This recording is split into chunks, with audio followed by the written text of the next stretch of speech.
Love and care changes monsters. To be loved, everyone wants that.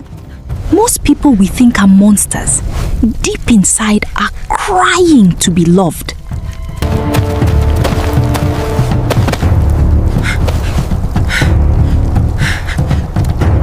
What if there is a love stronger than that of a mother for her child?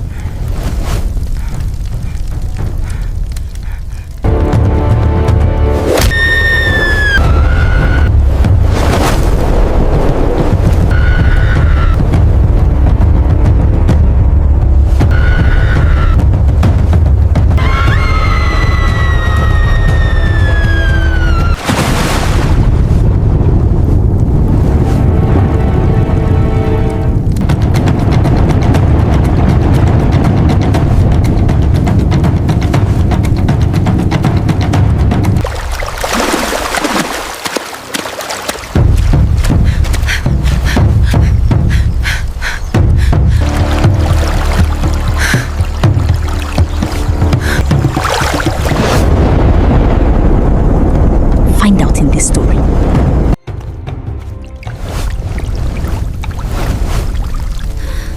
Do you hear it? The crying has stopped. That is the worst part.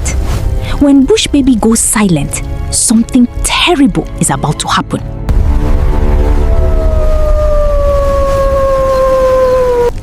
For 7 moons, the creature has wailed in the forest. For 7 moons, travelers have crossed themselves and walked the long way around Umuofia. But now, silence. The kind of silence that sits on your chest while you sleep. The kind of silence that means the monster is haunting. This is the true story of the one who survived the stool. This is the story of the greedy heart. The stool sat under the Iroko tree for 2 more years after Obinna vanished. Rain beat on it. Sun cracked it. But every morning, the wood was warm, pulsing, waiting. The people of Umuofia knew better than to touch it. They had seen what happened to Obinna. They had heard his mad laughter echoing through the forest for 7 nights. They left the stool alone. But greed does not die. It sleeps, and then it wakes up hungrier than before. Her name was Adana. She was not from Umuofia. She came from a coastal town called Opobo, where the air smelt of salt and fish. Adana was a trader, a good one. She could sell you your own cloth and make you thank her for it. She had traveled from village to village for 15 years building her wealth. But 15 years of trading had made her tired. She wanted more than wealth. She wanted ease. She wanted servants. She wanted to never carry a load on her head again. One night, she drank palm wine with a trader from the north. The man had crossed through Umuofia. His eyes were wild. His hands shook when he lifted his calabash. Adana asked him, "What happened to you?" There is a stool in Umuofia under an Iroko tree. If you sit on it for 7 nights without running, you will become the richest person in all the lands. But if you run, you die. I saw a man try it. Obinna. Heard him laughing on the 4th night. On the 7th night, he was gone. Just gone. Adana's heart did not tremble. It sank. She had been poor once. She had slept on the ground with no wrapper to cover her feet. She had watched her mother die of hunger while rich men ate yams in their compounds. Mazi, Biko, my mother and I are hungry. Give us any food to eat. She was not afraid of a stool. She was not afraid of a crying baby. She was afraid of being poor again.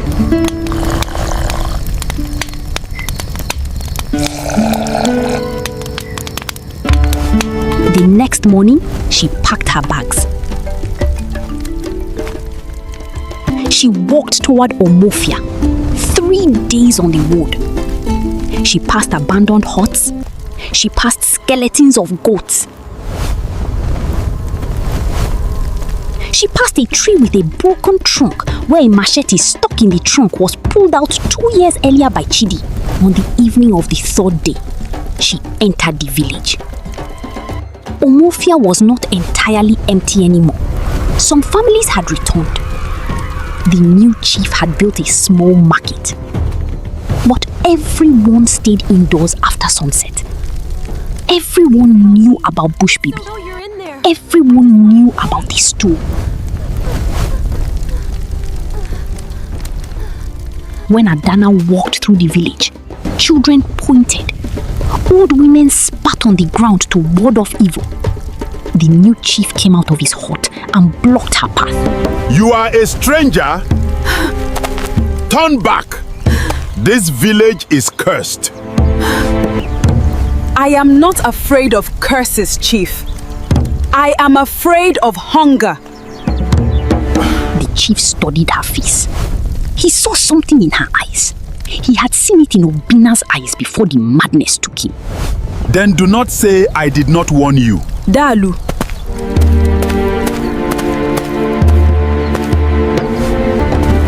That night, Adana walked to the Iroko tree. The moon was a thin slice of white. The forest was silent. Too silent. No crickets. No owls. Just the sound of her own breathing and the soft thump of her heart. She found the stool. It was smaller than she expected. Carved from a single piece of dark wood. No designs. No markings. Just smooth, warm, pulsing wood. She sat down. The first night, nothing happened. She sat on the stool for 1 hour. Then 2. Then 3. No crying. No red eyes. She began to laugh. Stupid villagers, afraid of a piece of wood. Wood. She went back to the abandoned hut she had claimed for herself and slept like a baby. But she was wrong. Bush Baby was watching. From behind the Iroko tree, from inside the hollow of the trunk, its red eyes followed her as she walked away. Its long fingers scraped the back. It did not cry. Not yet. It was learning her. Her smell. Her heartbeat. Her fear. Nkechi felt it too. She was sitting on her rock near the cave, her white streaked hair blowing in the night breeze. Bush Baby, Ifeoma, was supposed to be resting beside her, but the creature was gone. Nkechi closed her eyes and listened. The forest was silent. Too silent.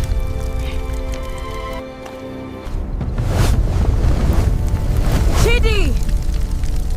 Something is coming! Chidi came out of his hut. His palm wine calabash was still full. He had left it out for Ifeoma, but she had not come. He looked at his wife. 7 moons had passed since they reunited. 7 moons of sitting in the forest together.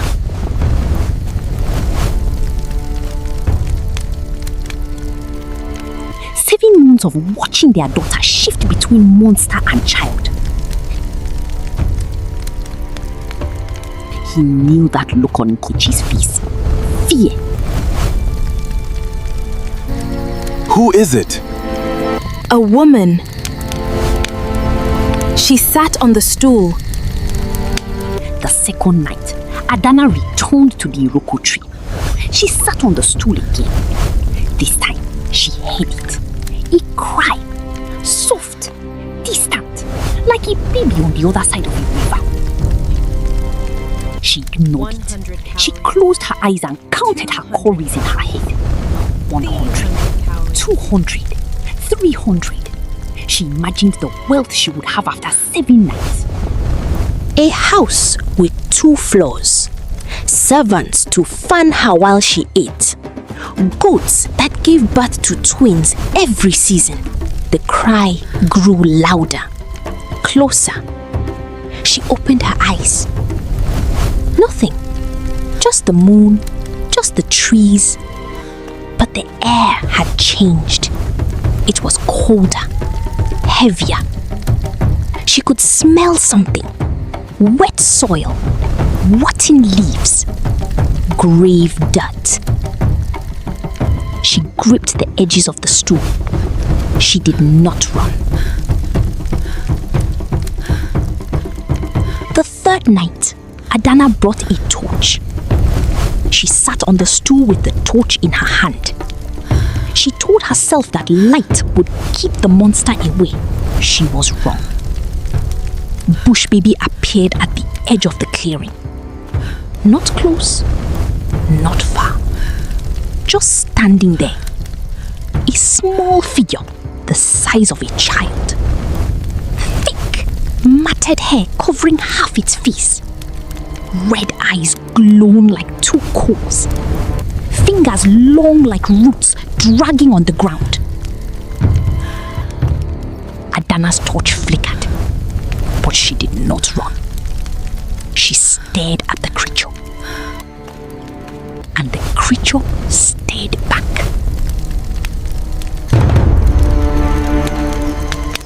Come closer. I am not afraid of you. Bush Baby tilted its head. Then it smiled. Too many teeth. Adana's stomach turned, but she did not move. She thought of her mother, starving, dying. She thought of the rich men who threw bones at her like she was a dog. She thought of all the nights she slept with an empty belly. No, she would not run.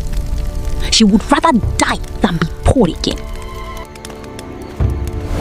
Bush Baby stepped closer. 1 step.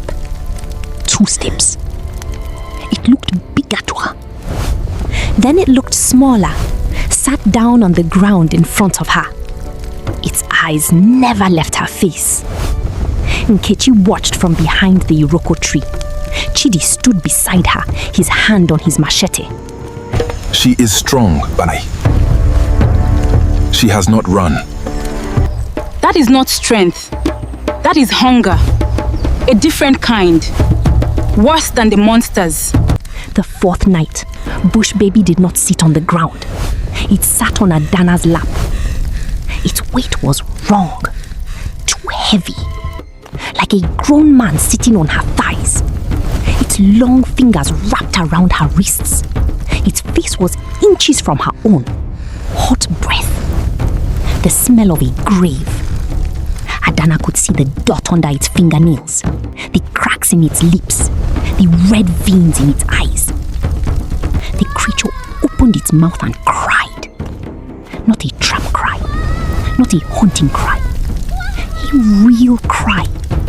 A child's cry. The cry of a baby who never saw the sun. Adanna felt something crack inside her chest. Pity. She almost reached out to touch the creature's hair, but she stopped herself. This was a test. She knew it. If she showed weakness, if she tried to help, she would die. So she sat still. Her face was stone. Her heart was stone. She thought of cowries. Only cowries. From the shadows, Nkechi watched, her eyes filled with tears. She is failing. She does not understand.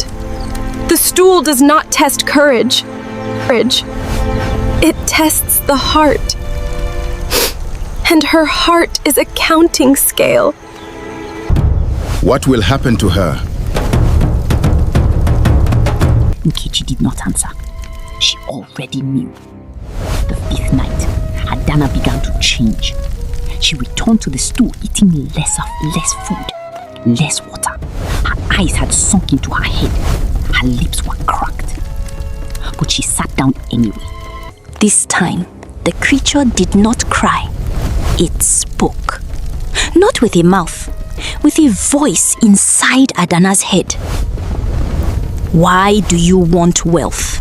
Adanna answered aloud. Because I was hungry. Because I watched my mother die. Because no one helped us. Because rich men laughed while we begged. I was hungry too, the voice said.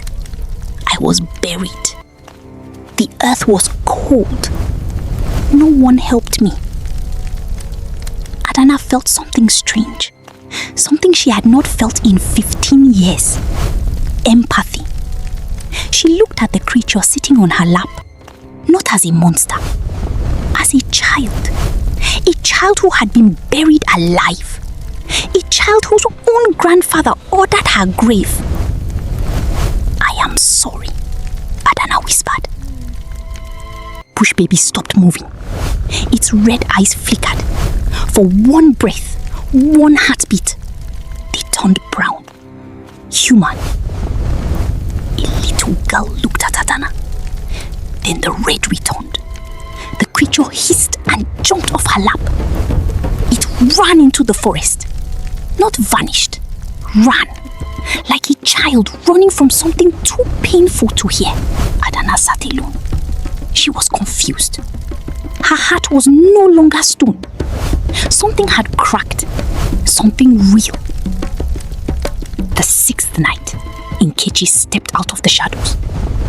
Adanna saw her. A thin woman with white streaked hair and ash-colored skin. She was beautiful in a terrible way.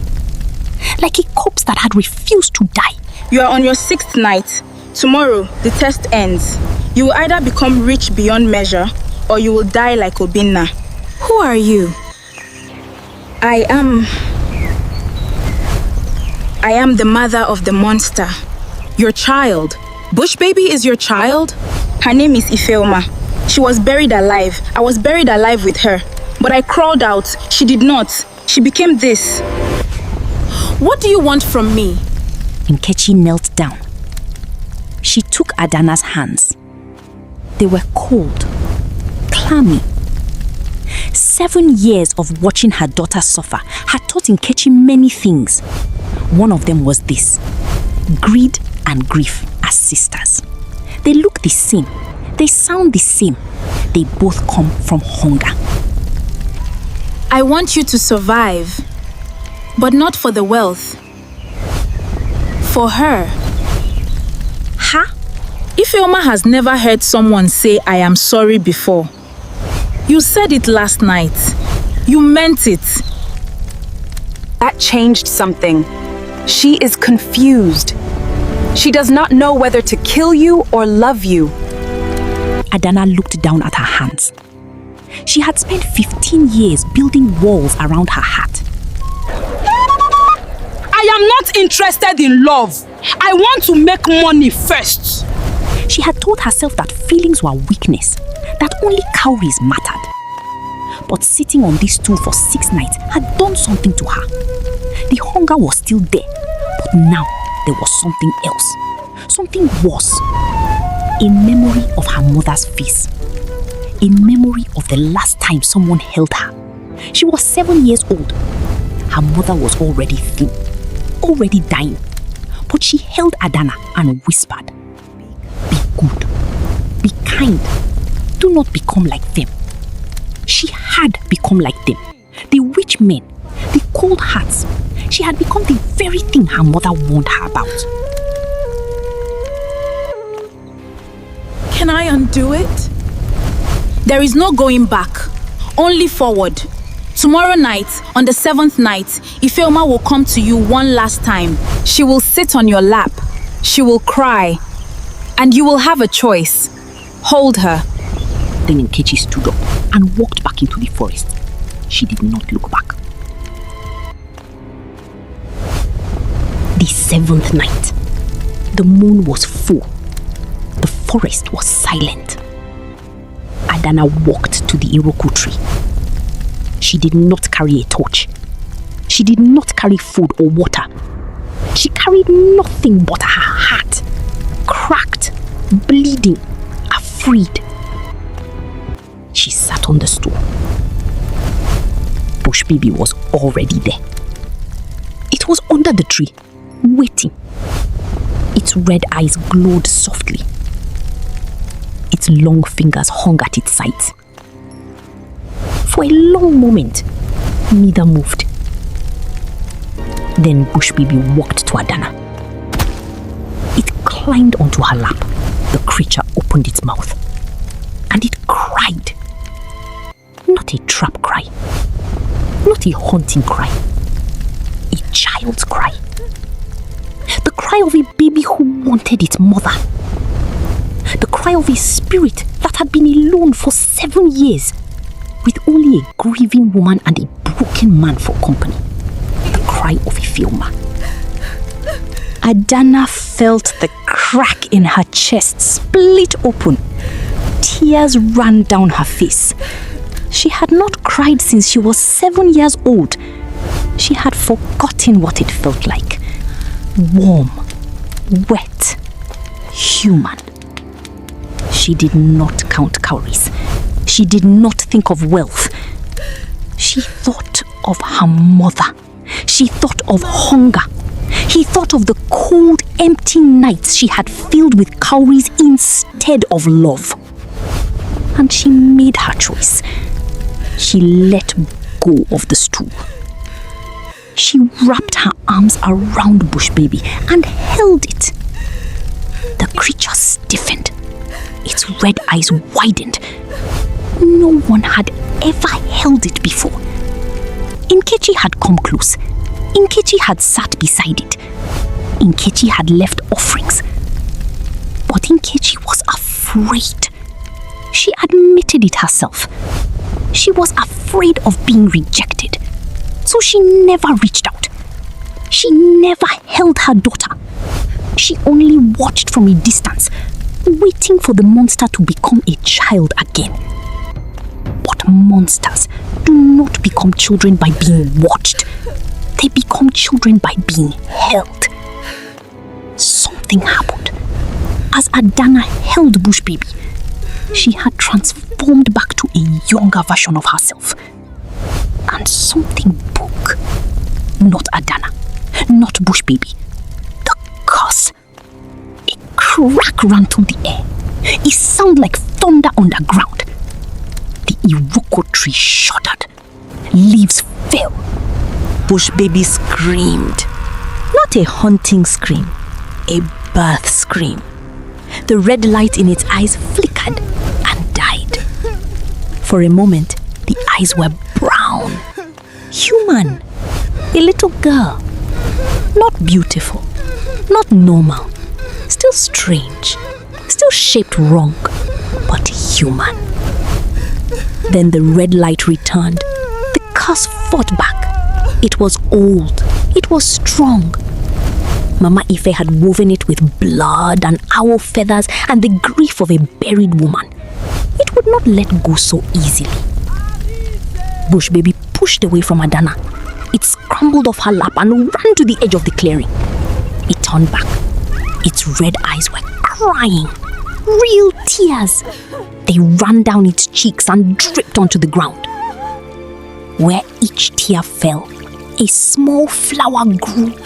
White flowers. The first flowers anyone had seen in that forest in 7 years. Nkechi walks into the clearing with Chidi.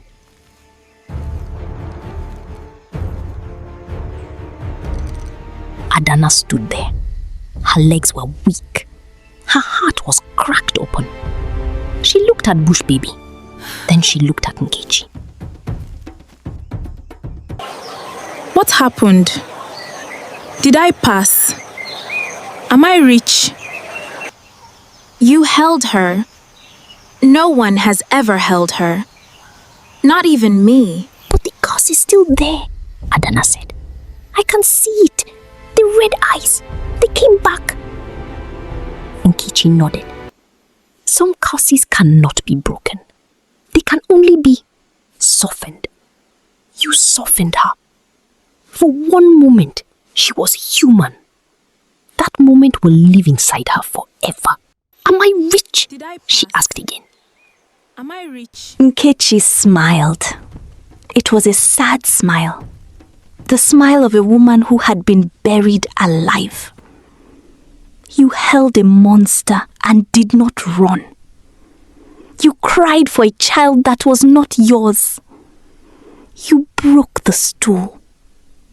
That is a different kind of wealth. The kind that cannot be stolen. The kind that fills the belly and the heart at the same time.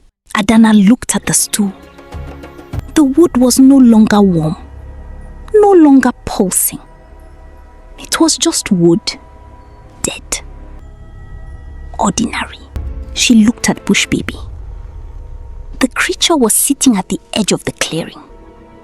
Its red eyes still glowed, but softer now, like a banked fire, like coals that could warm instead of burn. It raised one long-fingered hand, and it waved. Adana waved back. Then she turned and walked out of Umuofia. She did not look back again. She had come looking healthy, but she left looking emaciated. She walked for 3 days. She did not trade. She did not count cowries. She walked to the coastal town where her mother was buried. She placed white flowers on the soil. The flowers that had grown from Bush Baby's tears. Mama, I am soft again. I am kind again. I did not become like them.